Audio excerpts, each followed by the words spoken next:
Assalamualaikum warahmatullahi wabarakatuh. Perkenalkan, nama saya Muhammad Zaki Aulia Rahman Bukhari dengan NIM 2008 205107. Saya dari kelas Akuntansi Syariah semester 3C. Yang saya hormati Ibu Haula Nahwatun-Nisa selaku dosen pengampu mata kuliah Akuntansi Syariah.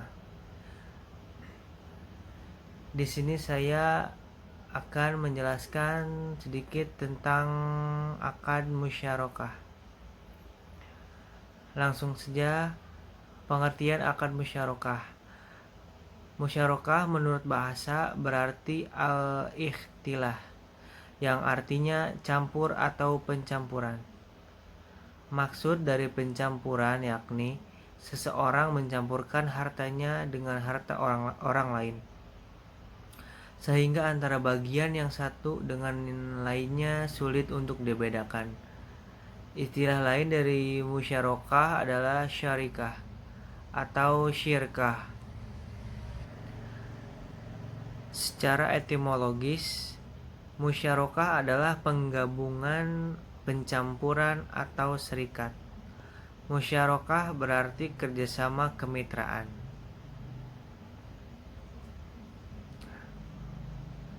Selanjutnya yaitu ada dasar hukum musyarakah. Yang pertama adalah Al-Quran. Adapun beberapa yang menjadi dasar hukum musyarakah antara lain, tetapi jika saudara seibu itu lebih dari seorang, maka mereka bersama sedalam bagian yang sepertiga itu. Yang kedua ada sunnah. Dari Abu Hurairah, ia merafakannya kepada Nabi. Beliau bersabda, sesungguhnya Allah berfirman, Aku adalah pihak ketiga dari dua orang yang berserikat, selagi salah satunya tidak mengkhianati temannya. Apabila berkhianat kepada temannya, maka saya akan keluar dari antara keduanya. Riwayat Abu Daud. Yang ketiga ada ijma. Kehadiran ijma diharapkan menjadi pemersatu perbedaan yang ada. Ibnu Qudamah dalam kitabnya Al-Mughni telah berkata, kaum muslimin telah berkonsensus terhadap legitimasi masyarakat secara global, walau terdapat perbedaan pendapat dalam beberapa elemen darinya.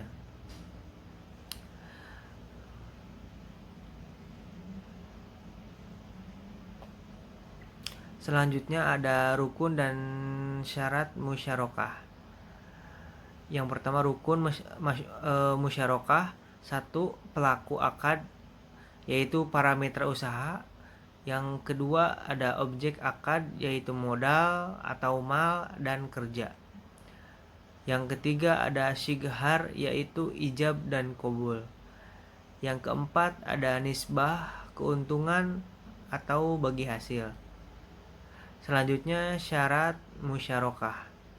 Syarat-syarat yang berhubungan dengan musyarakah menurut Hanafiyah dibagi menjadi 4 bagian sebagai berikut.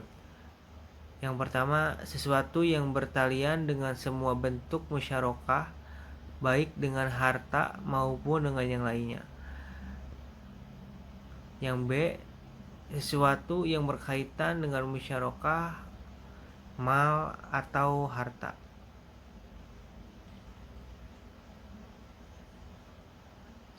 Yang ketiga, sesuatu yang bertalian dengan syarikat mufawadah disyaratkan: 1. Modal atau pokok harta.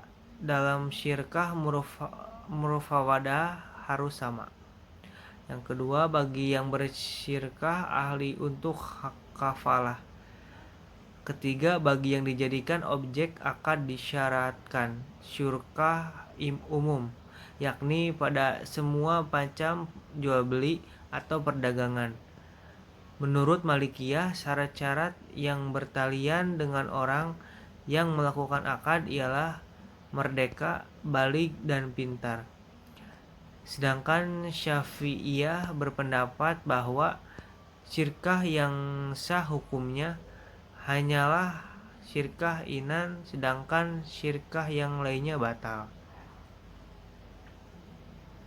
Selanjutnya ada jenis-jenis musyarakah.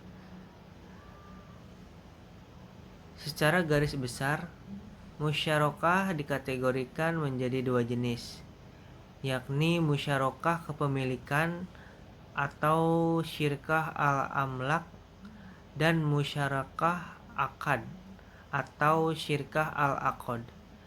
Musyarakah kepemilikan tercipta karena adanya warisan, wasiat, atau kondisi lainnya, mengakibatkan pemilikan satu aset oleh dua orang atau lebih. Dalam musyarakah ini, kepemilikan dua orang atau lebih berbagi dalam sebuah aset nyata dan berbagi pula dalam keuntungan yang dihasilkan aset tersebut.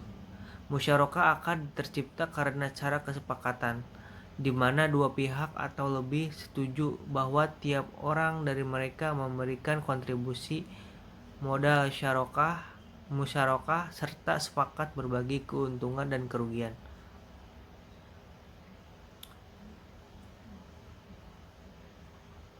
Yang terakhir ada ilustrasi kasus akad.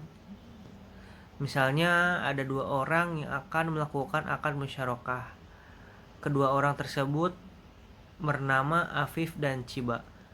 Afif memiliki keinginan untuk membuat sebuah proyek untuk membuat sekolah desain.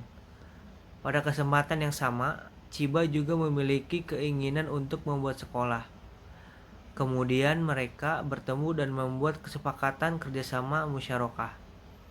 Jenis syirkah yang dipakai adalah syirkah inan, di mana Afif memberikan modalnya sebesar 40 juta dan Ciba memberikan modalnya sebesar 60 juta. Mereka sepakat untuk nisbah bagi hasil sebesar 60% untuk Afif dan 40% untuk Ciba. Dalam musyarakah tidak menjadi masalah apabila Afif mendapatkan porsi keuntungan lebih tinggi dari Ciba, meskipun porsi modal yang diberikan lebih kecil dari Ciba.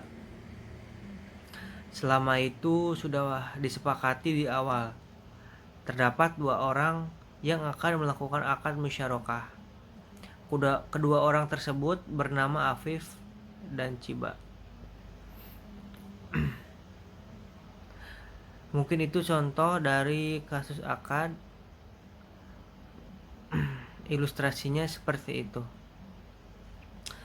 Yang terpenting adalah kesepakatan dari kedua belah pihak.